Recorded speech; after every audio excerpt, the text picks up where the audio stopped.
What is up, everybody? My name is James D. Fiore, and this is Casual Friday. And that's Kazi. This is my new family member. I know that you can't see it if you're on Spotify or if you're on Apple, but this little guy right here is my new baby. He makes me feel safe at night. He's a good boy. And you let him go. I just had one of the strangest interviews I think I've ever had. Strange for a lot of reasons. The first reason is because I didn't just let that person talk. I had Artur Pawlowski on, the controversial preacher from Alberta, who seems to think he's not crazy. You know, there is I've sort of like turned the page on a new chapter in interviewing people. I like the way I did the Brett Wilson interview. I was fine with that. Maxime Bernier, I was fine with that. I think I would probably do the Christine Anderson interview a little bit differently, a little bit more like the way I did tonight's interview.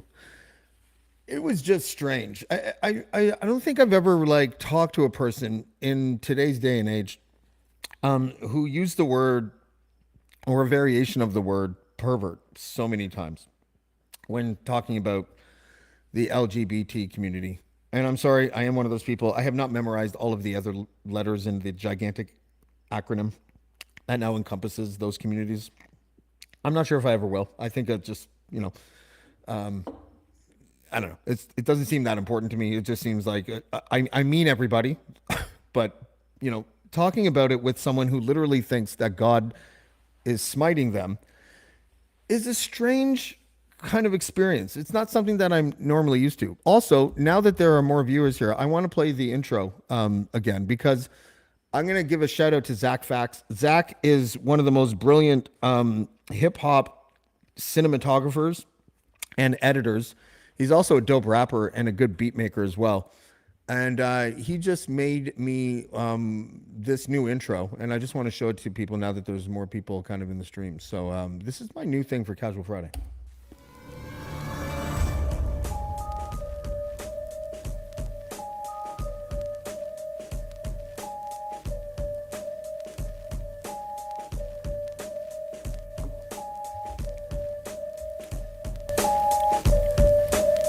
I'm going to start it over because it was really low. Hold on.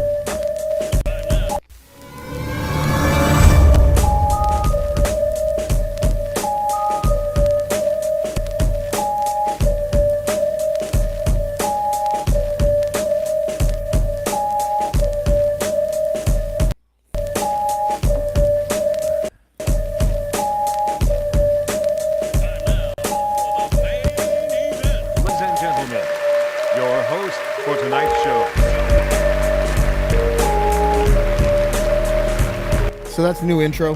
I hope you like it. I've been away from Casual Friday for a couple weeks. I was away at one point, and then I just kind of had to decompress. But there's a couple things I want to talk about. One of them is, and I totally mean this with all of my heart, I now understand for the first time in my life what it means, the term retail therapy. In the last, 14 years, I've had two pairs of shoes. One of them were Bluntstones, and the other ones were these like Keen, like sort of like hiking boots or whatever. And yeah, they were ratty. They were falling apart. My clothes, I'm one of those guys that like the bottom of my jeans and most of my pants are all frayed. I have rips in my jeans and all that kind of stuff. So anyways, I went to Milwaukee and I came back. I had to actually check my bag. I didn't check my bag on the way there, but on the way back I had to because I just fattened up this bag that I have to accommodate the two pairs of Air Jordans that I brought back and the Adidas shell toes that I brought back.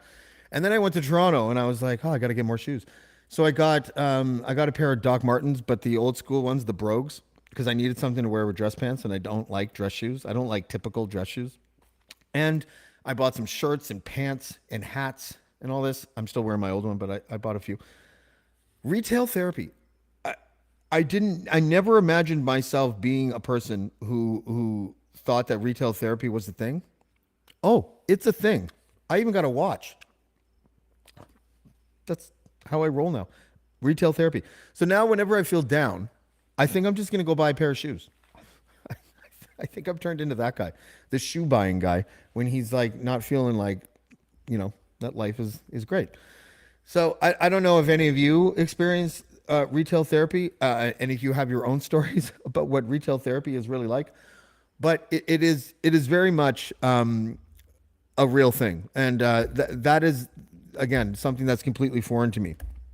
Tonight, by the way, we have Spenny on the show. I'm going to send Spenny another link because I'm not sure if the other one's going to work. Spenny is going to join us. I didn't pull up any of his tweets, but you know what the funny thing is about Spenny? Is that every time I talk to him, he's like, I'm done. I'm done with Twitter. There's no point, and I'm not going to get engaged. I'm not going to engage with people regarding politics anymore. And then Spenny, every day is engaging with people in politics. But I get it. I understand it. I used to be exactly the same way. And I'm not saying that I'm like more evolved or anything than Spenny. I get it. There's still a part of me that feels that although it feels like any type of engagement when it comes to politics on social media is pointless, I still feel like you kind of like let the bad guys win if you don't challenge anything, because then it just festers and echo chambers are built and these silos are built and then they're cemented and then encased with like, platinum coating and diamond hinges and all this shit because no one challenges them. And I think that one of the reasons why we are so polarized is because people don't challenge anyone. Is there a way to do it on social media that's effective? It doesn't look like it, right? But there is something to be said for if you approach a certain conversation in a way where you take the high ground and still are able to say what you say. The contrast of your comments versus the other people's comments is pretty stark. And someone taught me something a long time ago about social media. You're not really writing for yourself or for the person that you're conversing with. You're writing for the 80% or so of people who only read but don't engage. So with that in mind, I do think that there is some value in pushing back and challenging people, but it's just the way that you go about it. And anyone that knows me knows that I don't think you can bully someone out of a position or insult someone out of a position. Oftentimes that just makes the person more cemented in their views. So I'm also going to send the link into the chat, which I just did, because tonight I'm going to have, when we're done talking to Spenny, I'm going to have the rest of the show. I'm just going to see if I can get people to come on, cycle them in and out pretty quickly, like 10 minutes maybe or something like that. And we'll see how it goes. I hope people take advantage of that button. I'll let you know when it's time because first things first, we would like to welcome to the show. His name is Spencer Rice, a.k.a. Spenny. Spenny, how are you, buddy? I got schmutz on my screen. Oh, from what? Oh, maybe it's not. It's my mic stand fucking shadow. How are you, James? I'm doing well, sir. How are you? It's great. How are you? I'm all right. Did you catch the interview with Artur Pawlowski? Don't know who he is or what you're talking about. He's the crazy Alberta preacher that was like. Oh, I watched. I'll watch that later. Yeah, that was you had him on at 7:30. I did have him on at 7:30, and it was quite the adventure. I didn't know if you knew this or not, but gay people are perverts and deserve to be killed by God via floods. That's what he said. Right. Yeah. Well, he's an idiot. I had to. I'm going to take my hat off because I'm. How do you stay sane talking to people like that? Well, I used to do it by. Sorry, that was just weird. Something flashed at my door. I hope the cops aren't here. I don't think I did anything wrong. Are you on mushrooms again? No, I'm not. I'm not on mushrooms again. No, I'm not on mushrooms again. Normally when I have people like that on, I just let them talk, right? And I don't care what they say because oftentimes you just give them enough rope and they hang themselves. But this time he was just. I've never had a guest like so adamantly stupid and over the top about this, and I just couldn't let it go. And it actually amalgamated two subjects that,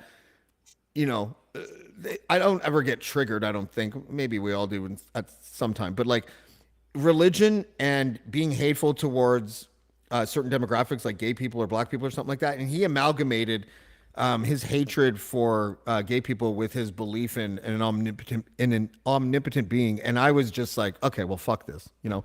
And so I didn't yell at him or anything, but I did challenge him more than I usually challenge other guests. And I think I just want to keep doing that. I think it's more healthy. I don't think I did it in a way like I didn't go, "You're a fucking asshole." I called him batshit once, I think, but like I asked him, like, he got 99 votes in the last election. Don't you think it's because you have really archaic and crazy views about gay people? Well, don't you see what's happened, right?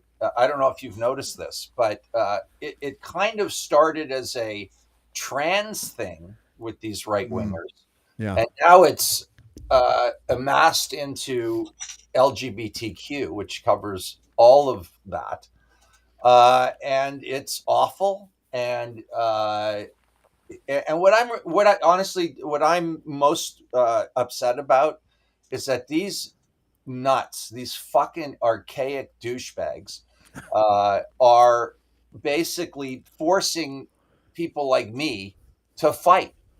yeah. And I have to think about this shit. And again, if someone is a fiscal conservative or maybe even they're anti-abortion, you know what I mean? There's Mm, something there that you can argue and discuss. But when you get into this fairy tale nonsense about religion and omnipotent beings, it's the only thing I hope and pray for is that it's somehow a small group of lunatics, uh, even though some of them are in power in the United States, that are generally that it's a warped sense of reality. But I can't tell, so I'm on guard, and I think decent people have to start fighting. And what I'm really pissed off about is this idea of we have to be respectful, and if you call them what you think they are, then somehow you're going down to their level and all this nonsense. That's fine when you're dealing with the person who's rational. mm. That's that I get that. But these people aren't rational, they're hateful. And although I was very tolerant of religion for a long time, I have now come to become anti-religion to the extreme that I never thought I would be, Really? because of these. Oh, well, I never believed it was real to Right, begin with. So, but I right. thought that it had some value, that it wasn't all just priests and young boys. And there must have been some good things done. And people for some reason, need to believe in something in order to be happy. But these people have turned me into a complete. In fact, I don't think I'll ever set foot in a synagogue or a church or anything again. Yeah, I mean, Married in a religious institution. And I'm not like this, but this is where it's taken me, what I'm reading and what I see. yeah, I kind of feel similar.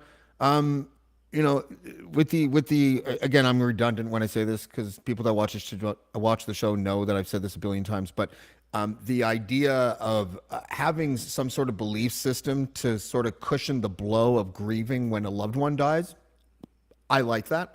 I think people are fortunate to have that. Whether or not I believe it's real is kind of besides the point. But other than that, when you start using But do they, religion, they even believe it's real? I mean, let's be honest, the litmus test is, did Jesus perform those miracles? Did Jesus no, rise from the dead? no, he did I'm not. 99.9% sure it never happened. Yeah, me But too. Jesus lived, he was a rabbi, blah, blah, blah. Anyways, you can debate this till you're blue in the face. But what they've brought in this to politics. I mean, look at the guy. Did you see the guy in Windsor who was anti-LGBTQ and he went into the palliative care? Have you heard this Oh, story? and he took the selfie. Yeah. Yeah. Well, I don't. What's the story behind that? I saw your post, and I scrolled, and I sort of just read the thing, but I didn't read beyond that. Like, Well, who there's was the two guy? things. Well, first of all, let's assume it's true. Okay. Okay. So if it's true, he's basically a white supremacist. He's a White Lives Matter guy. There's pictures of him at all these stupid protests. He's a racist, obviously, and he obviously hates LGBTQ. Hmm. So he gets into an argument with a woman, I believe, who's a gay rights activist, and he goes without her knowledge to a room. I don't know how he knew that her father was dying in a hospital bed, and I obviously hope he doesn't die. And he takes that selfie. That is one of the most grotesque things I've ever heard of, just being a total douchebag to do something like that. And then CTV reports on it like maybe he was being nice. Like that's giving the benefit of the doubt. I mean, sure, there's a chance of that, but this is what's happening. Again, I don't know how prevalent it is, James, in the world, but they're making their move. Yeah. The religious right is making their move. They've chosen this time to push as hard as they can. They got lucky with Trump winning the presidency, and they're going full tilt. Which is hilarious because Trump probably doesn't believe in shit. No, but that's the wolf. You know the wolf thing, the Christian thing with the wolf? No. If the wolf will give you the conservative judges, if the wolf, then you bypass any personal flaws that person has. That reminds me of my favorite Trump political cartoon. I don't remember who did it, but it's a billboard in Florida probably, but I don't know where it is. But it's a billboard that it's a picture of a wolf and with Donald Trump hair, and it says, "I'm going to eat you." And this sheep that's driving the car is like, well, he tells it like it is. No, that's the thing. I'm not as mad at Donald Trump as I am at his followers. I've been saying that for a long time. Oh, I'm the opposite. He is what he is. You got to. I think I'm the opposite. Sorry to cut you off, but I am a big believer that the grifters in society are the main problem, and the sheep that follow them are just susceptible to grifting. No, right? I couldn't disagree with you more. They like something about this guy. It could be his criminality. It could be his entertainment value. It could be his, let's be honest. He's probably did some great things as a president for the U.S. I would never say he didn't. I don't think he's Hitler. I don't think he's half the things people say. He did some great things on behalf of America in terms of trade deals, stuff that only a guy like him could do. He deserves credit for that. But this isn't about that for me. It's about his character and ethics and decency and what's good, what's good for the kids, Yeah. And this is what it is. And, I don't know. This has been, I'd love to be off Twitter, but I kind of need to be off Twitter because of what I do on Twitter for what I do for a living. And I just try to make jokes about things that, if you get a little upset sometimes though. And I understand why. Yeah. I understand why. I'm wondering if you think that finding a new way to approach Twitter, or do you think that you just can't? Well, those people, see, that's the thing. I don't lump together all Republicans or all conservatives with the worst amongst them, because the left has that too. Yeah. But the worst amongst the right are the ones that it's hard to every time put the words together to say that. I try to say that. I refer to decent conservatives and this and that. But what the fact that these people running for it's mind-boggling. In the U.S., they're running for president, or they're running to get the nomination for the Republican Party. They got 2%, 1%, and no one is trying to knock Trump off of the hill because they're scared. So then why are they running? It's just a vanity project, or to get attention, or to get their name in the ring so next time we'll know who they are. Do you think Trump, if Trump somehow escapes these charges and ends up, I 100% think he will. I've been saying that forever. Yeah, I mean, but do you think he's going to win the nomination again? Yeah, I do. I don't predict anymore with Trump because it's too I've been hard. wrong. No, but I mean, I was wrong. I was one of many that thought that Hillary Clinton would win. I didn't think it would be. I didn't think it would be like a landslide, but I knew they ran a bad candidate, and I was getting hit because I worked at Huffington Post at the time, and you thought Hillary was a bad candidate? Oh yeah. Bad in the sense that I think the Liberals will have a better chance of winning the next election if Justin Trudeau is not the candidate. That's what I mean. I think Hillary Clinton was way too polarizing.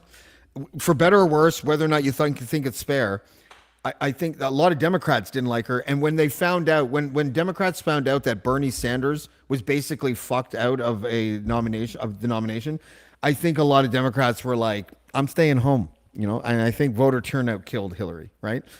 And I That's think true, that was but I don't think I really don't think Bernie could have won the general. I do. And I'll tell you why. If you look at exit polls, especially in the Bible Belt and the flyover states, as they like to call them, what people that wanted Trump number one, Yeah. millions of people had Bernie Sanders as their number two. Mm-hmm. And people that wanted Bernie Sanders as their number one, millions of people had Trump as their number two. That would have been the dogfight. I mean, I get that. I think that he the rumors are, the conspiracy theories are that the DNC screwed him. Oh, yeah. I can't remember how. It was I forget who's the Jewish This idea of not voting because it's not your candidate. I mean, here's the bottom line, even with Trudeau too.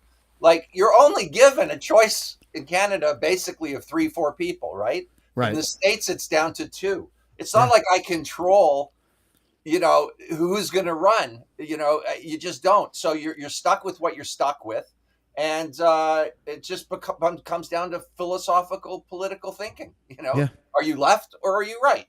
And I don't know. So I like, people are freaking out about Biden and this and that. It's whoever it is, I'll support if they're on the left, because that's where my heart lies. That's where my politics is. I think this next election is going to be another one where they're going to run a candidate, Joe Biden, that is not going to be as effective as another Democrat that they. But that, name one. I honestly, I think that I think he's the former New York governor, Cuomo. Governor Cuomo should run.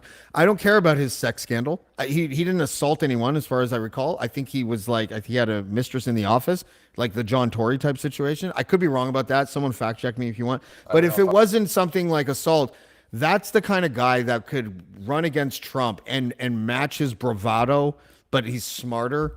You know what I mean? Wait till the debate. Wait till you see Donald Trump and Joe Biden debate, because they're not going to get Joe Biden to reach some level of effectiveness that's going to be able to combat the litany of shit that's going to come out of Trump's mouth. He's going to look like he's getting bullied. And that is not what a strong leader should look like when he's in a debate, in my opinion. And I think Spenny is frozen. Is Spenny frozen on your end, guys? I'm going to kick him out and bring him back in. Spenny? There you are. Anyway, he's going to come back in. Okay. I want to shift gears a little bit when Spenny comes back in, because I think the biggest story in the world over the last 2,000 years is probably the most underreported story of all time. And I've been sort of going back and forth with one of the reporters that broke this story. I think it was back in 2014, and then again in 2017. Let me see if I can find her book, actually, because she is amazing. Hold on. UFO book. Sorry, guys, for this.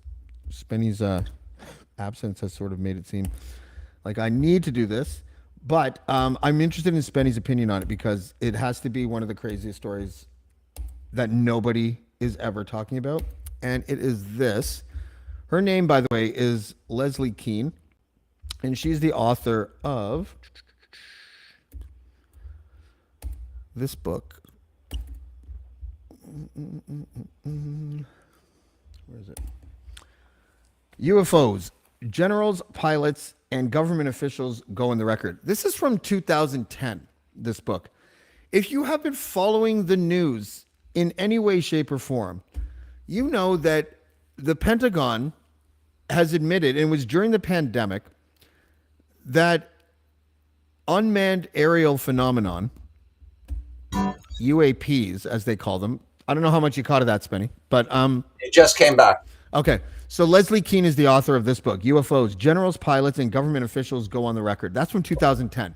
In 2017, the Pentagon admitted that they were seeing aerial phenomenon in the air. And then I think it was during the pandemic in 2020 where the Pentagon actually said, we have several instances on camera of UFOs that we can't explain, and we believe that they are of extraterrestrial origin. And nobody ever fucking talks about it. And I do. Do you? Because the footage is Well, great. the first time it happened, and it was sort of buried in the media. It was incredible. I Like, know. this is like NASA or whatever saying that there are UFOs, we've seen them, or something like that. And it just, but there's drag story time, like it's, I don't understand any of it, to be honest with you. There is too much information, but yeah, that's pretty heavy stuff. Okay, when I was in Milwaukee, like they won't tell us because we'll all panic. right? Well, that was what they did for the first. Tell us because we don't care. That's what they did for the first 60 years, right? Project Blue Book and all that stuff. But okay, when I was in Milwaukee, because I don't drink, when I was in Milwaukee at nighttime, I was just in my hotel room, and after I'd get work done, all I did the whole time I was away was watch fucking UFO documentaries. That's all I did. My wife swears to God with her friend who's a surgeon, a very smart person. My wife is as well, that she saw a UFO right in front of her in, I think it was Italy or Kingston, I can't remember. And she won't. Wait, you think it was Italy or Kingston? I can't remember where she saw it, okay. But she's had ghost experiences. I think it's nonsense, but I don't think she has a reason to lie. Maybe I've got bad breath. They don't want to come near me. I don't know. Well, but I believe that. Look, if you've ever watched any of the like history of the universe documentaries, I think it's on the History Channel. You know that when they take the like wide view of the Milky Way and our galaxy, that like it is virtually impossible for me to believe that there is no other life out there. Like there are like I agree with that 100%. That doesn't mean that it still hasn't changed my truth, which I've never seen one, and I've never really, other than reading what I just told you I read about NASA seeing them. Yeah, it would be impossible not to have it. And I think it's amazing. I think it's or it's the end of our planet. But I mean, when we talk, the reason why I thought about it is because we were talking about religion, and I think Dean Blundell made this point on his show a couple months ago. I can't wait to see the faces of the religious people when they find out that aliens exist, so they can then go back to the fucking Bible and retroactively change the context of all this shit, so they can say, well, no, Jesus said it first. Well, they've already changed the timeline because the 2,000 year thing is so ridiculous from what science tells us. So now that they're saying that, that timeline isn't what God meant, that's how you know something is bullshit, is because it always has to change and update itself because it's not true. Right. Circumcision's the same thing. Oh, circumcision is one of the most. During AIDS, you need circumcision because of the bleeding, that would happen in the foreskin during intercourse. And then before that, it was another reason. It's always changing.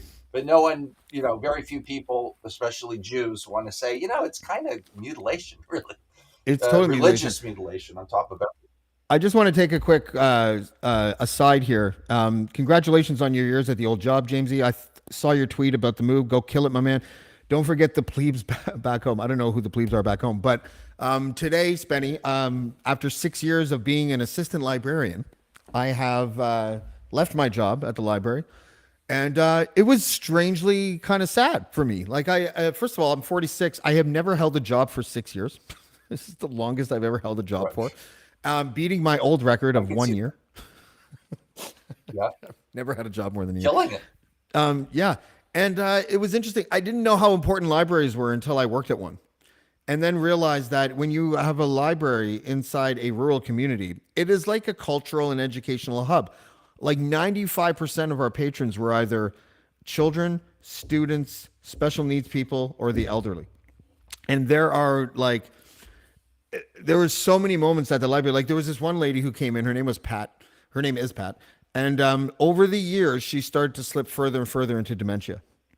So now when she came in, she would take my arm. I would escort her to the Agatha Christie section where she would be like, the mystery Oh yeah. writer. What's her name again? And I'm like, Agatha Christie? She's like, that's the one. Uh, And she would get the book.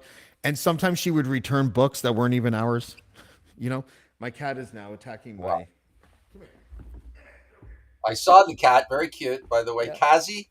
Cassie, because my kids' names are Casper and Lizzie. So in order to get them to not fight over the cat, I named him Cassie, and he's a good kitty. He's now. I have to teach him how to not attack my cords though, because my other cat used to do that too and just bit the shit out of everything. Anyways, By the way, yeah. what, Go ahead. what's your job go from what to what? Well, I'm the Crier Media has gone over an extraordinarily There he goes. massive change over the last couple months. So I am now a full-time employee of Crier Media.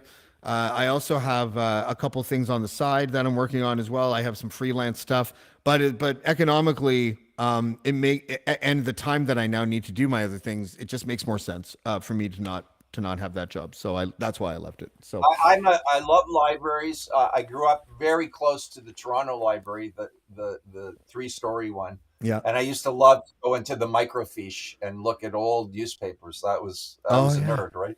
Oh, we have one of Probably those. still am. Yeah, we have one of Yeah, those. The microfilm machines or whatever. That's really old school. microfiche. Is microfiche? Yeah, yeah, it's very old school. Yeah, fiche. It's Like the one you they're used to, like they're like on reels, and they almost look like as thick as what are those big movies called, the huge ones, the IMAX, like they look like IMAX, like oh, and yeah, there's two different kinds. yeah, There's the that's ones that really you cool movie. scroll with the wheel, and Yeah, that's one you're talking about. And then there's the ones where you press the button and it's almost like what are those projectors that would just with the frames?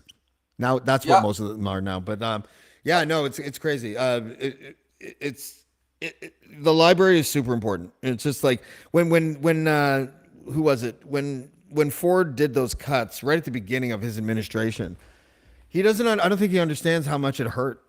People that live in these small communities. There's people in there that use the computers because they can't yeah. afford internet, right? Like Right. these are the kinds of people that do it. No, Anyway, this is why I hate conservatism. I mean, there's a point where the left can spend too much money or waste it.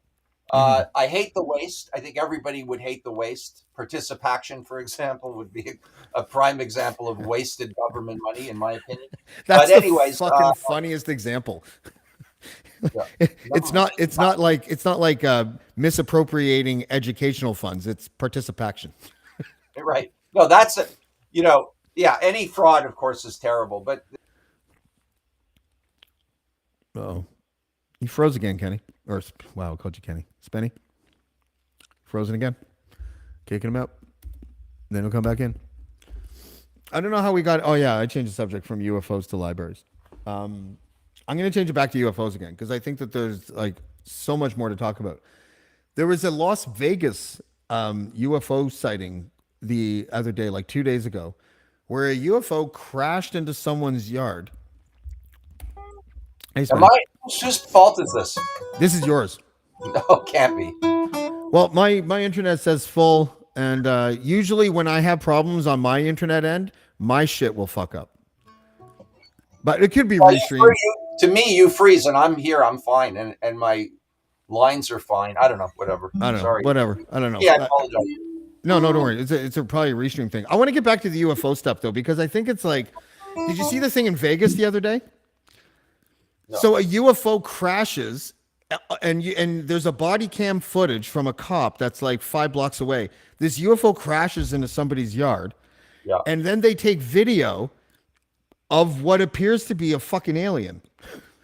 And it's not, and it was like reported by the local news, the cops, the local news, everyone's like, it's not a hoax. We don't know what it is, but it's not a hoax. And I don't understand. Maybe you can like help me understand, why don't people care about this story when the Pentagon, don't- when the American government themselves say it's real? Like I'm talking about UFOs. Why doesn't anyone care? I maybe the only first of all, I don't know, but if I had to guess, I'd say because nobody believes anything anymore. We live in a post-truth reality, and you're lucky if you happen to speak to someone who's in a position to know the truth. That's what I think. But That's a good possibility. It also could be that we're desensitized to big news. I No, think some people that's just so big. shrug. That's I, so big. it is massive. But I think some people just shrug and they're just like, well, I guess fucking aliens exist. What's on Netflix? Like, I feel like that's how people are nowadays. That's kind of how I am, to be honest with you. I mean, honestly, like, okay, they saw something, they don't know what it is. I just found out about it from you. Yeah. What's on Netflix tonight? Like, where do I go with it from there, right? Hopefully By the way, UFO I'm watching documentaries. Tiny Happy People, and that goes right back into the. Yeah, let's go back to that though, because you wanted me to watch that. So that is a dramatized series about the Oh, Duggar family, oh, right? it's a doc. Oh, it's a Documentary. documentary. Okay. And so give me the gist of it. I don't care if you spoil it. It doesn't matter. Everyone sort of I knows haven't about the seen movie. it all, but it's the simple way to put it. It's about the Duggar family, who if you either know who they are because you watched the show, which I hadn't, but you'd heard of them because they had 19 kids. I think What, they did many variations of the show on TLC, and 19 and counting was the one that really right. took off. And what I didn't know was that they're completely Christian fundamentalists, religious people. The 19 kids didn't tip you off on that? No, I didn't connect the two. No. Okay. But it's funny, but the sect that they follow, I don't remember the name. There's an acronym for it or a bunch of letters for it, run by some guy. Anyways, I'm not going to give away anything, but suffice to say that this particular sect believes you have as many children as the wife can have live through. Wow. And the reason for it is very dark to me, which is so that we can populate positions of power with people that have been brainwashed to think the way we do. And it's 100% brainwashing as far as I'm concerned. When you grow up in religion, I don't care if it's Hasidic, Jewish, or Okay. Frozen again. Can someone tell me in the comments right now if is it me that's frozen or if it's Kenny? Or why do I keep on calling Spenny Kenny? Because for me, Spenny's frozen and I'm fine. But for others, it might be different. I want to see if it's his internet or if it's Restream. And I can't tell yet because no one's saying anything. Spenny. Okay. So it is Spenny. So Spenny, I'm going to have to kick you out again. And then you're going to have to come back in again. And we'll see how that goes. I'm enthralled with UFOs right now. I really am. I'm enthralled with the idea of all these whistleblowers coming out and talking about programs that exist and that we've that the American government has in their possession 12 different types of space ships, flying saucers. Some of them are probes apparently, and that that Roswell was real and they've had bodies since since whenever that happened. I don't know if there's a way that I can express how crazy this is and how it is clearly the biggest story that this world has ever known. And nobody is talking about it. I want to talk about it forever. I want to. I've been trying to get a couple. I've been talking to one of the pilots that filmed. It's actually the guy that locked the radar on the Tic Tac UFO. I've been going back and forth with him. He's reluctant to come on. He went on Joe Rogan, and I think that was the only one that he wanted to do.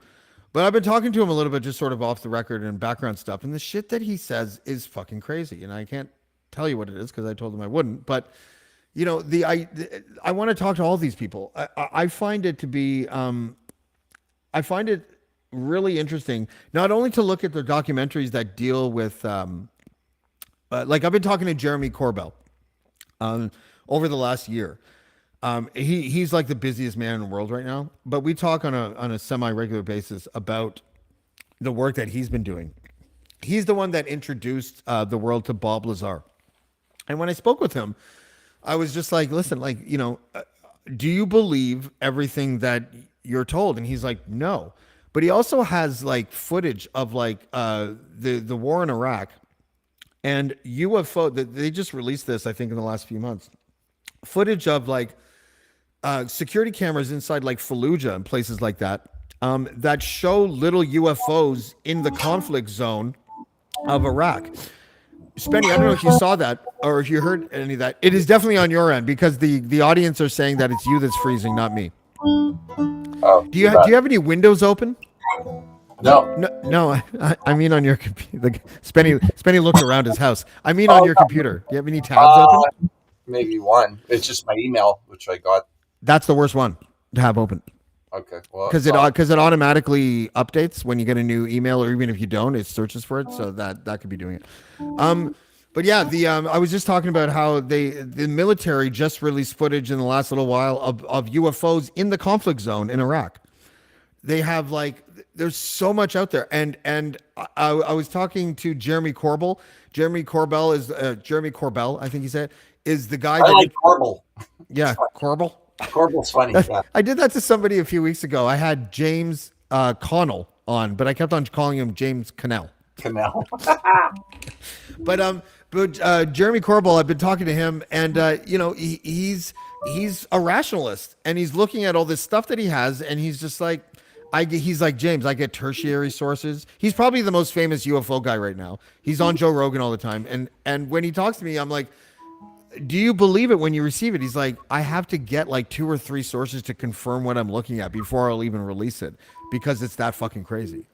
But yeah. Anyways, I don't know how. Does that mean before? I assume he was doing this for years, right? Yeah, he has been. So Yeah. was he lying?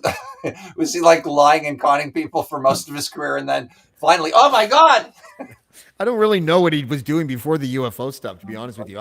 I first was introduced to I first knew of him when he was on Joe Rogan, and he went on with Bob Lazar. Do you know who Lazar is? Bob Laser? No. Bob, Bob Lazar. Bob Lazar. Bob Lazar is the guy that said that he was working in Area 51 on these spacecrafts, and then when he left, his whole history was erased. And there actually is evidence of him. So there's evidence of him in an old newspaper article working at the company that he said he was working at, but in real life, like his taxes and everything like that, it's just been erased. The whole thing's just been erased, and the only evidence that he worked there was this one newspaper article, which has been verified by the people that work at the newspaper. But it's just, it's so funny. And then someone was like, what if the Pentagon admitting that it's real is the psyop? And then you're like, fuck you. Yeah, I'm more on that team. Really? I don't know. I don't know how to contribute to this. No one does. Maybe that's why we don't talk about it, because it's impossible to even contribute anything to it.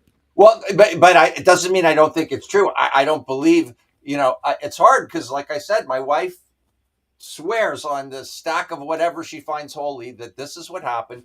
I've argued with her. I've called her crazy. She's sticking with it.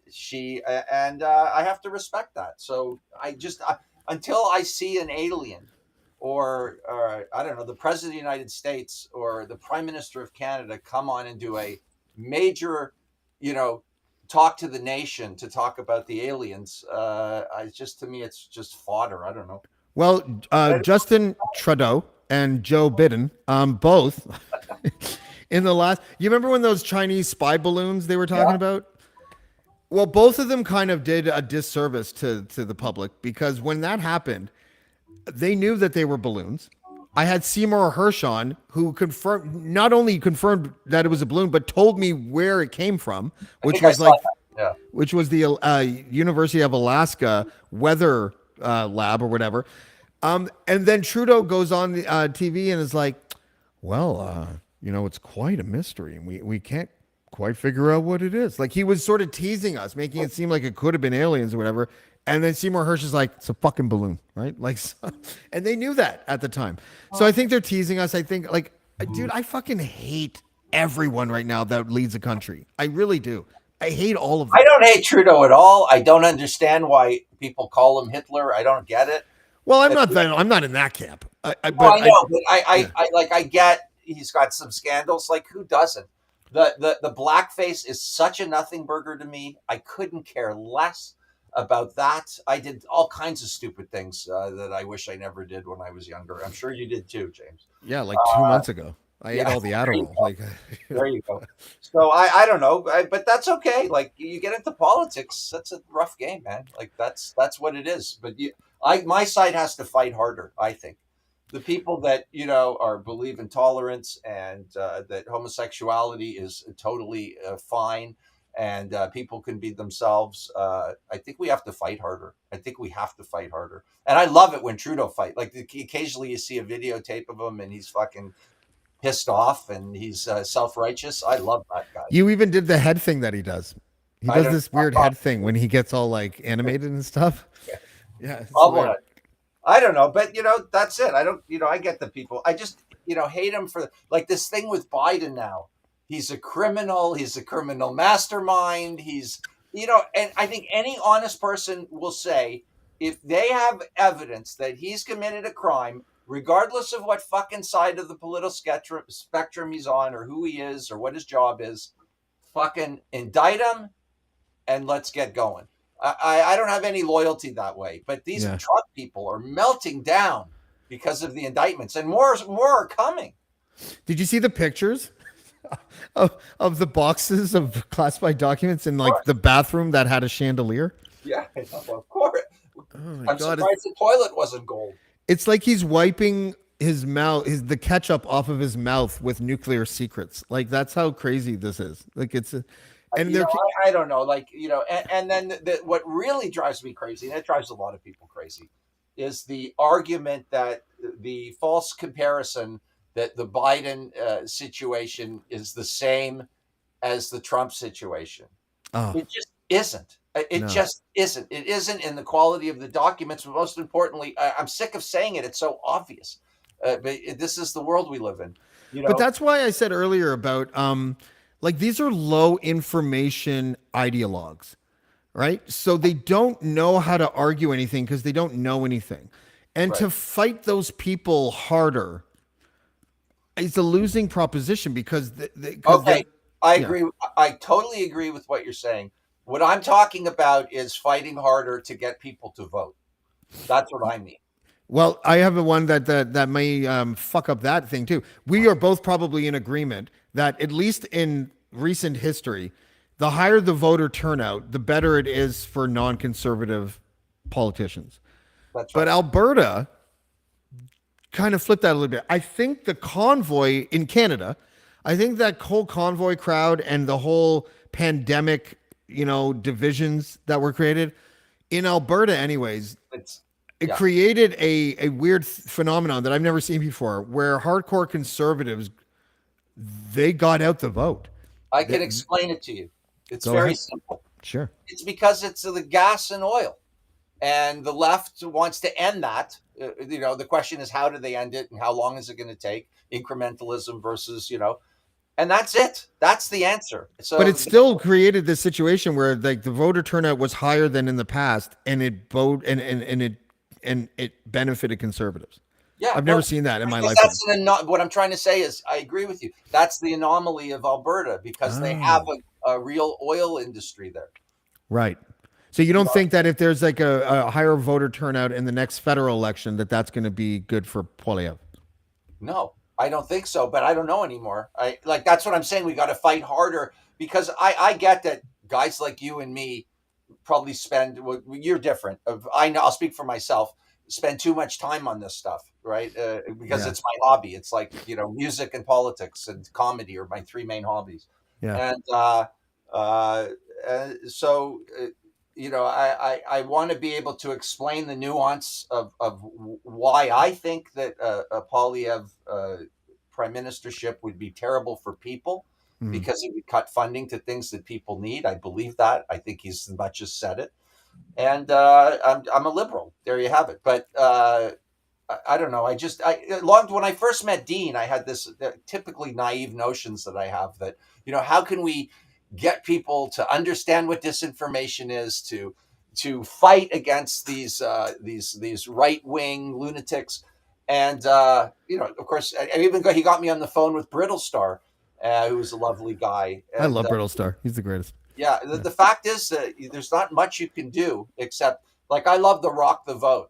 Like that was great when they Yeah. did that in the States. Like something like that. Canada needs the celebrities, people way bigger than me, to go out there and just because at the end of the day, it's not about Trudeau to me. It's about what kind of society we want to live in, basically. You know what I mean? I don't want a religious society, and I don't want a society that's doesn't have social safety nets. those are my two big things. So I don't know how much time you have left, but let me know tell me about your tour and 10 minutes. what you have coming up. We're basically off for the summer. I think we're going to do a couple of dates, and then we're hitting the States, Kenny and I, and then I'll play some music. I'm in a very working on my music, my skills, so I'm not gigging right now, and I'm going to take the summer to just really focus on aspects of my music work. But I've got this Patreon page, which I hate that I'm going to do it, but I have to do it kind of just to make money. Mhm. And I'm going to be creating content for that, a political show, a reaction show, just different kinds of things that I could do that I tried on YouTube, but they kicked me off because of sexual content. Not of me, but of the show that I did called X-Rated. Oh, well that sucks. Didn't you put 18 years or didn't you click that box that says 18 or No, it older? was two. I did a series for Super Channel called X-Rated. A few of the fans have seen it, and I appreciate that. It was 8 episodes of a documentary series about a guy trying to break a sex world record. So it was, deeply involved with porn and prostitution, and it was fun, crazy show to do. Very proud of it, but it Donald does Dallas, like something like that? Like no, it's a long story, okay. but it's a good series. It was on my YouTube channel, and I think that's why I lost my channel. But I also did a show called Sex with Spenny, which was a parody of a sex advice show, and there was some pretty nasty stuff that we did there that maybe got me kicked off. I don't really know, but it's a drag because it's taken me a long time to now I have to really. That was good money coming every month with not huge money, but money's great to do what you love, and so now I Can't you got. just open up a new account under Spenny 1 or something? Like Yeah, but I'm now dealing with a different person, sort of a producer partner. So he wants to start from scratch and just oh, build okay. something new. And it's a Maybe lot. I'm just naive about how popular Kenny versus Spenny was, but you guys can do shows in the States. Were you popular? Did you have a cult following in the States? Well, we were on season 4 was the Comedy Central season, so we were on in the States for one season. Because of YouTube and the peer-to-peer networks, the show lives all over the world. We're already toured the States and we did well. We sold out everywhere. So now we're just going further into the States and towards the West. And yeah, Do you get mailbox money for syndicated replays of that show? no, they don't do syndication in Or Canada. just broadcast of the Well, I'm replays? sorry, I shouldn't say they don't get residuals in Canada. Our Oh. problem with syndication was we had enough content, but it was too dirty. So none of the syndicators would. It was too edgy, too crazy. Fuck, if only the internet was more popular when you put out that show, because you guys would have had a crazy following, with the way that the digital age is now Well, versus yeah, then. but You even know, still, like Netflix, they're still weary of us. We're sort of. I don't know how these two Jewish boys became these sort of, two good Jewish boys. we're both How could comedians. anyone not like you? You know, No, it's not that they don't like us. It's the broadcasters are afraid of, whatever that we got very lucky, James, because nobody really watched over us very much. So we got to kind of do what we wanted. And that's a hell of a great thing to have. And to have that again would almost be impossible. so would Jackass be considered less controversial than Kenny versus Spenny? I don't know. I don't know how to quantify that. I love Jackass. Went to Steve-O's show. He brought me on stage with him, which was really nice. They're fans Awesome. of the show. I just think what we do is so different than what they do. They do stunts and vignettes, and we had a sort of sitcom, more of Mm, a sitcom feel to our show in a reality sense. But um, I don't know, but Jackass makes so much money, yeah. so they're doing something right if that's the measure of success. We do okay, but that's an amazing juggernaut, and power to them. Well, listen, we love you here. I thank you very much for joining us tonight. I'm letting you go because I hate it when guests go, I gotta go, man. I hate that. So I'm gonna kick you out before you say that, okay? Okay. Well, I was Okay. supposed to go 10 minutes ago, but I enjoy being on the show. So okay, thank you, James. Thank you, buddy. Okay. Appreciate your time and we'll see you next time, buddy. Yeah.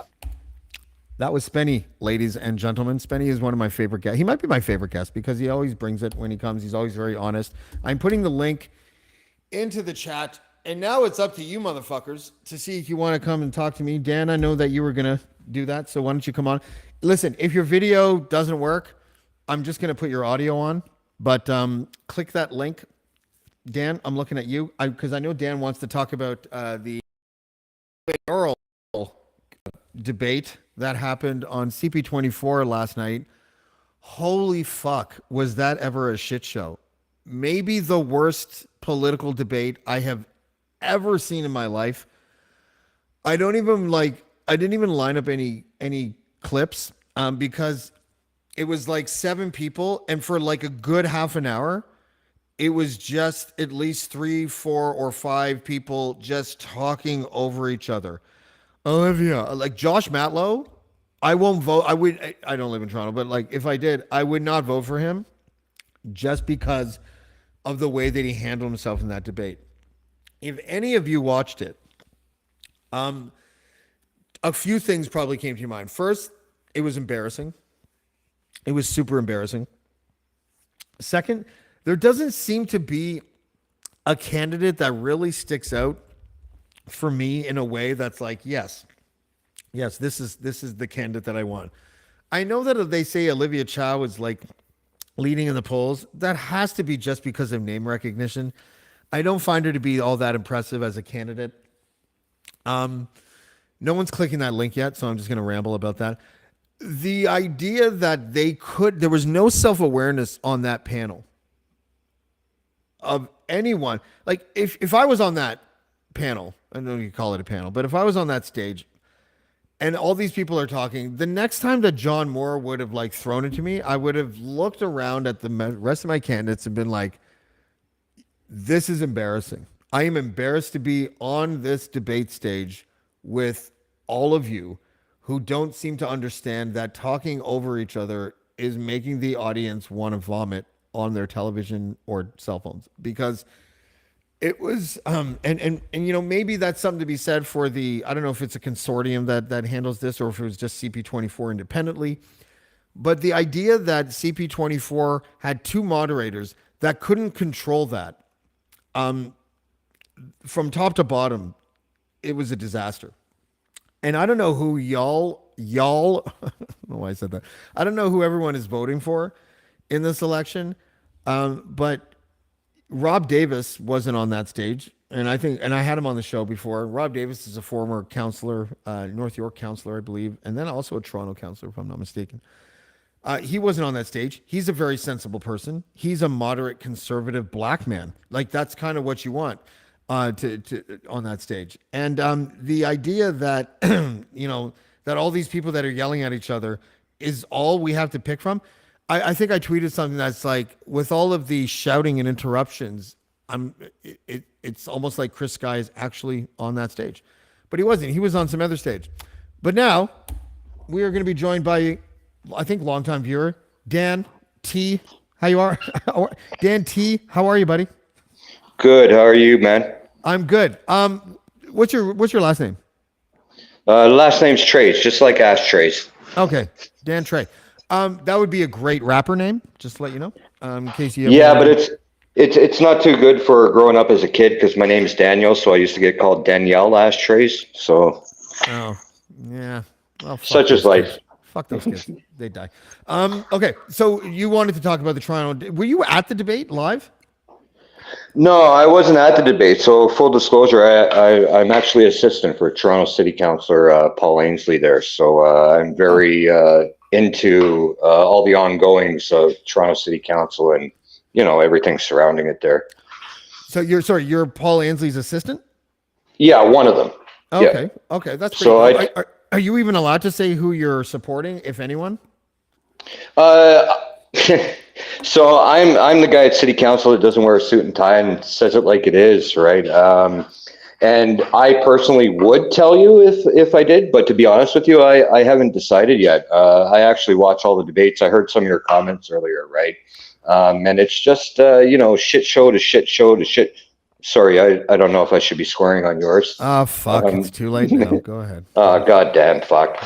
Yeah, it's shit show after shit show. The thing that frustrates me the most is Some of you, I won't put your viewers to sleep, but some of you know my past story. I was homeless at one point and such, right? So seeing all the advocacy personnel, so to speak, go to work on election time, it's just really frustrating because I actually want change, right? But such is life. It's one of these things that we got to go through and just learn to deal with it. But yeah, not at the debate. No, I left that to the other fine folks that are interested in this. Yeah. Municipal politics used to be the only type of politics that I had any faith in. And the reason why is because, no one was attached to a party officially. We all know that Olivia Chow's an NDPer, but there was a lack of partisanship in politics. And then when Rob Ford became mayor, almost every single issue was split down a polarized city council. And I think that largely it's remained that way, even throughout Tory's tenure as mayor. I thought it was unfortunate that he had to go. I don't know if he had to go. I'm one of those guys that's like, you shouldn't sleep with staffers, clearly. But unless the staffer comes out and was like, he forced himself on me, I don't know. There should be some sort of like penalty or I don't know what the fuck. Like fine the guy, make him donate his salary back to the treasury or something. But like, if there's no like actual crime committed, I find it almost a waste of I don't even know if he was a decent mayor or not, but let's just say he was. It seems to me that to throw the baby out with the cum towel seems, I don't know why I said that. It's casual Friday. But to throw the baby out with the bathwater, it just seems like overkill, because now we're sitting here trying to decide an election between one useless candidate after another. I'm sorry, Olivia Chow. I've interviewed you. I sort of knew you when I lived in the annex because I knew your husband. I don't know, man. Like, she seems to resurface every few years when she wants to run for something, and it never really works out. She hired Warren Kinsella, of all people, to be her political advisor the last time she ran. But what are you're at City Hall? What's the whispers down there about this campaign so far? Is it as much of a shit show to them as it is to us? To be honest, yeah, I'm going to watch what I say because payday's this week. I want to get paid. I like to eat. But yeah, straight up, like with regards to this whole thing, I've known Olivia, I don't know, about 30 years now, on and off. I used to do, how do you say it, like tenant associations with Jack back in the day. I personally think what it's going to come down to is whoever pulls the vote. And sorry if I get off track there a little bit, but like I say, I know all these candidates. I know Anna. I know Olivia. Josh, plenty of conversations with. I actually live on the border of his area. I think it's just going to come down to whoever pulls the vote. Olivia, nice lady to talk to. Very, very pleasant to talk to. But the one problem I see, and this is even as a renter that doesn't own property or anything, she's not answering the question about how much she's going to raise the taxes. And that's really starting to hit home with a lot of people here. The one thing I will say, in case anybody didn't catch it tonight, because you all got lives, and politics bores me from time to time too. But the deputy mayor, Jennifer McKelvey, actually has come out and is now supporting former councillor Anna Bylau. It's one of those things. When I talk a lot to people, and I know I go off sometimes, right? Like, I have known Doug for over 20 years now, right? Probably, 24 years now. And it's one of those things where it's unfortunate situation after unfortunate situation, but it gets to the point where you just got to say, okay, how many more people got to die in long-term care homes? How many more people got to die in our streets? And how much longer are we going to put certain candidates up in front of the camera just because they're Doug Ford people, right? It's got to get to a point where it's got to be about the people, and just get everybody together, even if it's just on one issue. Get everybody together. I might not like your say on that issue, but come help us out so we can try to get some people to stop dying on the streets. In what example. In what capacity have you known Doug Ford? Just out of curiosity. '99 to 2000, I worked at Deco Labels and Tags as a silkscreen finisher. I was more close with Rob, rest in peace. Dude had his problems, but we all have. But Doug was the boss at the time. So basically, as most of Doug is a junior. They had the Doug Ford Sr., their dad, and I just happened to get the job out of the classifieds because it was right before the time period where Craigslist and all that thing started going on. And it was just fluke by chance meeting, and it was the year that he got involved in politics. So throughout the years, I've just followed them from afar.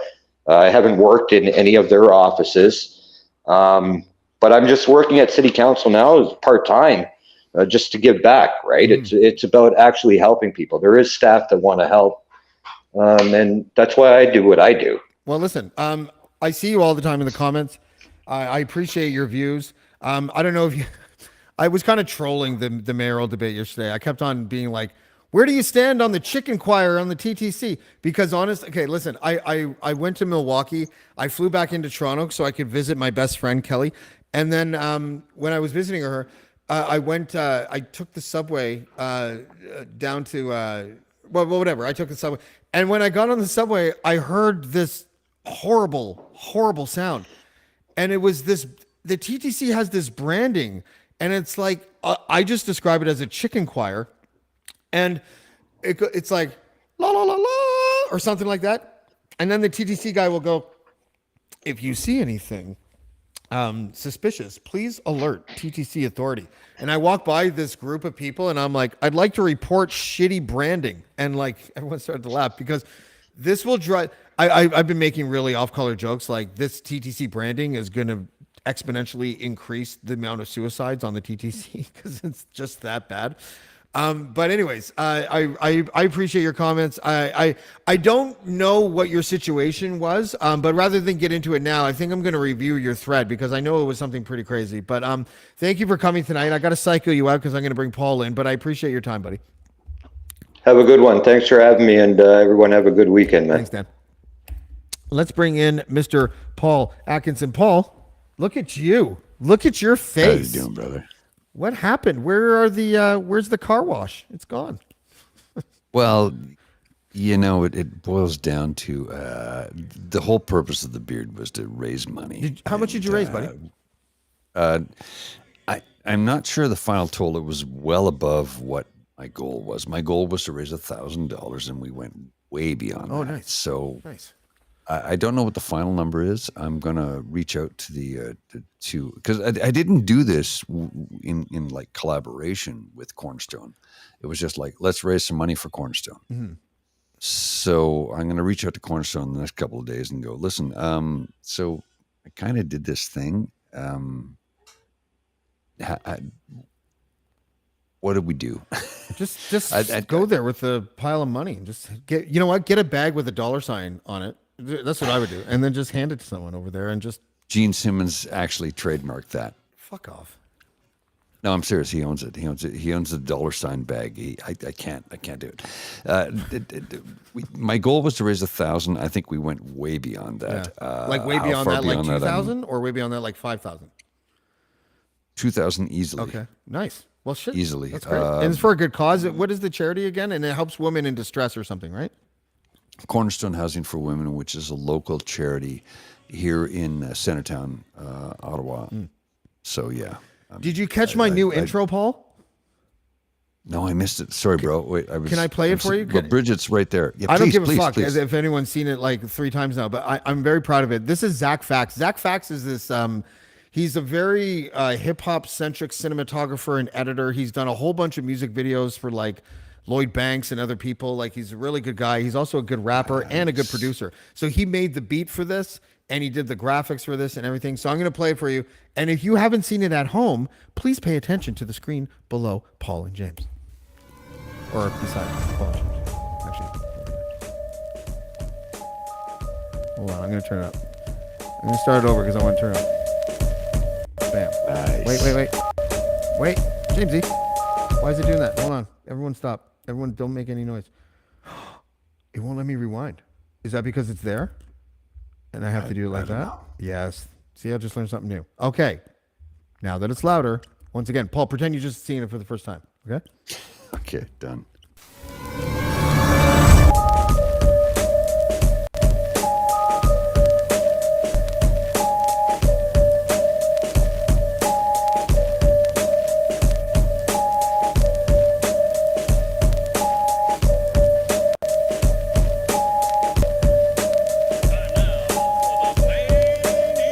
Ladies and gentlemen, your host for tonight's show.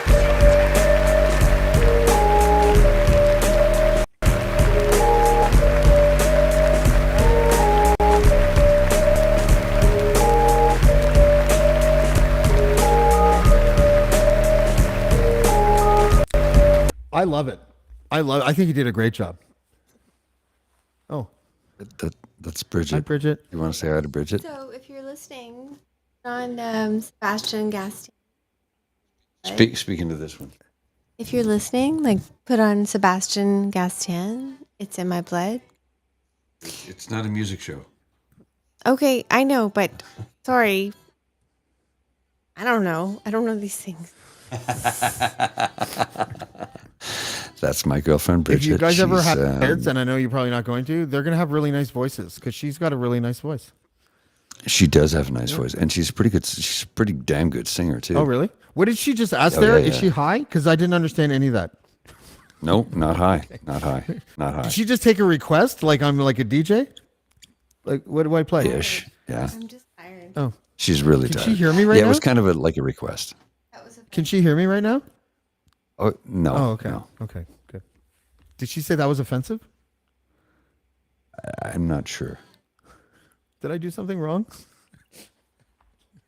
Did I do? Just give me a second. Hang on. Okay. I got to go offline for give me 2 seconds. Oh my god. Did I just fucking do something? See, this is what happens. I sober up. I'm like, okay, nothing. What could go wrong when you're sober? And then I said something. I guess I said, "Is she high?" And I think she got offended at me. You know, Paul's gonna come back. You know what he's gonna do? This is my prediction. Paul's gonna come back and he's gonna be like, "Yeah, it was nothing, James. There was nothing happening. Don't worry about it." Sorry. Paul. Hey, There we hey, go. Paul. I'm back. So what happened? Just misunderstanding. I haven't. She's really tired. Is it because I said because the guy asked if she was high? It was because of that. Yeah. Oh, is she high? No. Does, No. does she know what Casual Friday is?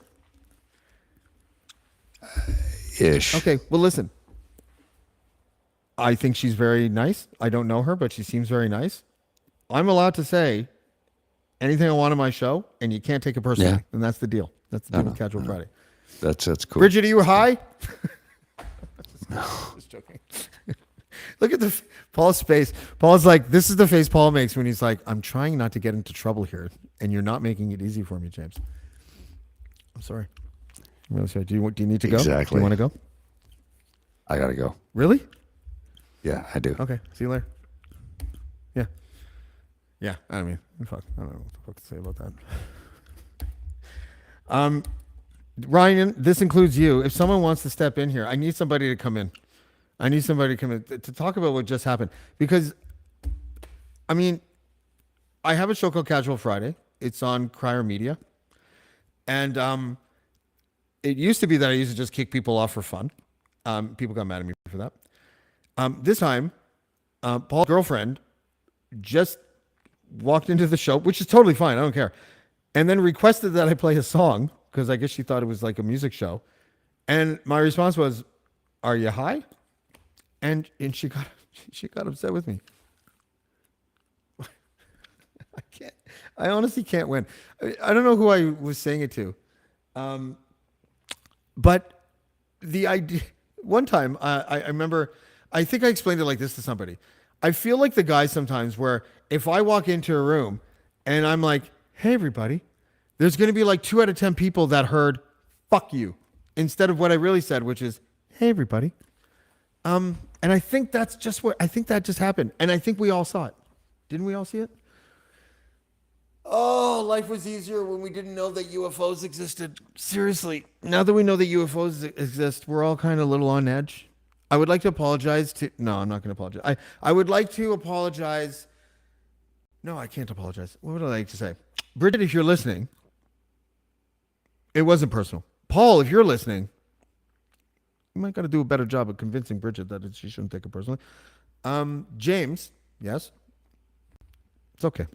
You're a big guy. I have a feeling that if Bridget met me in person, then she would really like me, but maybe not so much when I ask if she's high. Let's examine why someone would get mad at that. One reason might be because she's had a problem in the past with drugs, and maybe it's triggering. That could be a possibility. I don't know how I'm expected to know that. Another reason might be because it's perceived as being like really rude and arrogant. She clearly doesn't know me because my standard of rude and arrogant is like way over there. I don't know if... Oh, show us the cat. Where's the kitty cat? Kazzy. Come here. Get over here. He's not coming when I call him yet, which is really annoying because cats, when they come when you call, are the best kind of cats. Oh, there's the cat. Hold on one second.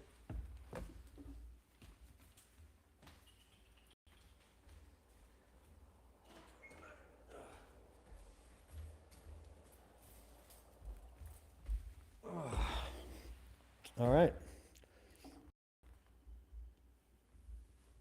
Oh, kitty cat, here we go. Here we go. It's your big break. Kitty cat's big break. All right, you ready? You ready to be on TV or whatever this is? Oh, listen to him purr. Isn't that the best sound you've ever heard? That is the best sound I've ever heard in my life. Oh my God, you're purring. Okay. So this is my cat. Look at him. Look how comfortable he is. He's going to sit like this until he like starts whacking my cord or something. What are you doing? You have no idea how therapeutic it is for me to have a cat. You know what's really funny? Ryan, are you coming on or what? What's really funny is that I don't know how this is going to sound. Okay, I'm going to give you a little bit of sneak peek into some of the shit that I was dealing with. So I was suffering from eating all the Adderall, and I had auditory hallucinations that were kind of on and off for like the last year or so. And then when I ate all of it, the auditory hallucination turned into an entire construction of hallucinations that included people having sex in my backyard, people being in my furnace room that I trapped, they weren't there, and all that kind of stuff. I got out of the hospital. Right, I haven't taken any drugs since then. I've had a couple edibles or whatever, but not when the kids are around. And I've had moments where if I allow myself, my mind can remanufacture sound, I guess, or voices or whatever. And nothing crazy, just like it's almost like I can trigger the auditory hallucinations myself if I concentrate hard enough. Anyways, and then what it did was it just kind of made me, like I sleep with the lights on. And it's not because I'm afraid of the dark. It's because there's something about living alone when you lived with your kids and your family and then you live completely alone in a really big house. And I'm not saying that because I rent, okay? But it's only $1,000 for 4,000 square feet. And so when you're in a place that big, it's just fucking like, I don't know. For me personally, it's just like, if I hear a sound, I'm like, what's that? Like I have like bars on my, like I put the pipe down so that the sliding door can't open, even though I have 2 locks on it. You know, I have a movement detector. I have cameras all over the place now because I just want to make sure that when I travel, which I'm doing a lot more of, that nothing happens. Anyways, long story short, sort of. I get this cat a couple days ago. I'm fine now. I have my bodyguard, a 1.5 pound kitten. It's now making me feel safe. Ryan Lindley, ladies and gentlemen. Ryan, I can't hear you, buddy. Yeah. Take the headphones out. Are you on a phone? Oh, well, I can't hear you. You can just nod. Are you on a phone? Ryan Lindley. Take your headphones up.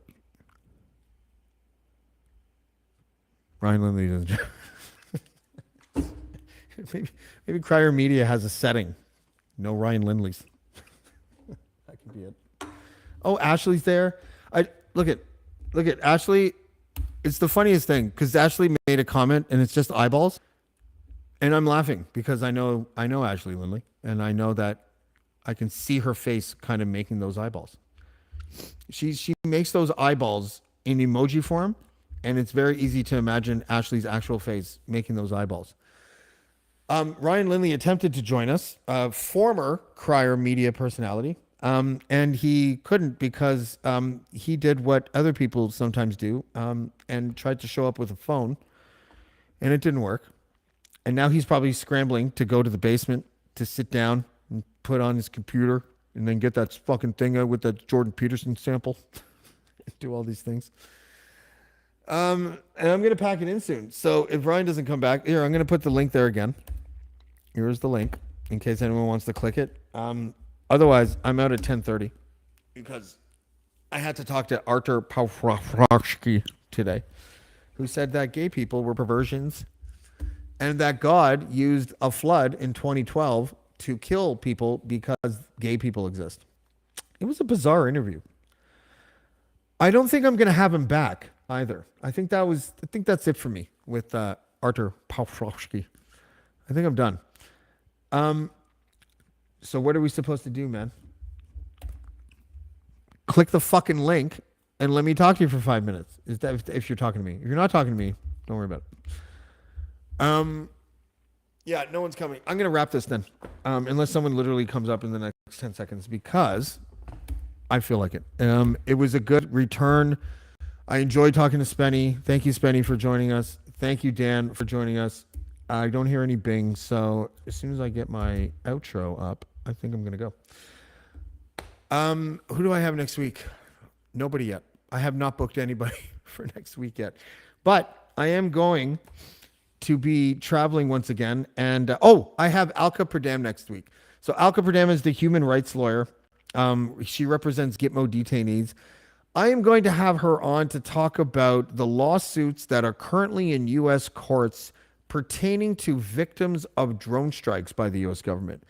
This is actually a really kind of sad, depressing, and interesting topic because if you saw the James Connell interview, James Connell is the another human rights lawyer who represents current Gitmo detainees. I interviewed him when he was actually at Gitmo, which was hilarious. Not hilarious, but interesting and hilarious in a sense because he sort of knew that he was being watched while he was doing the podcast.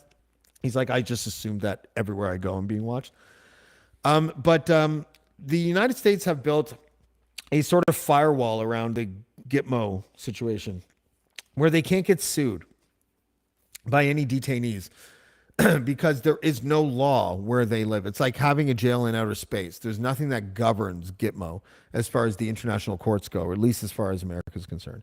But when it comes to drone strikes in places like in Afghanistan and places like that, you can sue the U.S. government for what the U.S. government would call collateral damage, what these families would call murder by drone.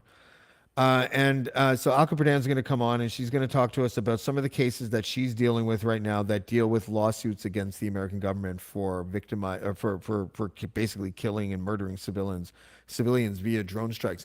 Part of the reason why the lawsuit looks like winnable for these victims is the methods that the American government uses to target people, which includes things like metadata, which is basically like targeting a SIM card. And sometimes what happens is that an actual terrorist will like lend his phone to like a nephew or a wife or something like that when they go to the store, and they never come back because they were hit by a drone strike because the government thinks that a terrorist is holding that cell phone. Really sloppy. If you try to just for 5 seconds imagine what Americans would be thinking if Russia or China had drones flying over their country and they wanted to kill a white supremacist who killed people in their country and then ended up killing like the aunt of the white supremacist, I'm pretty sure they'd be a little bit pissed off. But we're not allowed to say that because that is what Noam Chomsky calls institutional hypocrisy, which is not tolerated among Western nations. So anyway, we would, yeah, well, I hope you'll join us for that. We'll have other guests as well. I'll book them. I've just been on a little bit of a hiatus lately. So, big shout out again to Spenny. Big shout out to Dan Trey. Shout out to Ryan for momentarily joining us with no sound. We'll see you next time on Blackballed. Blackballed. Blackballed.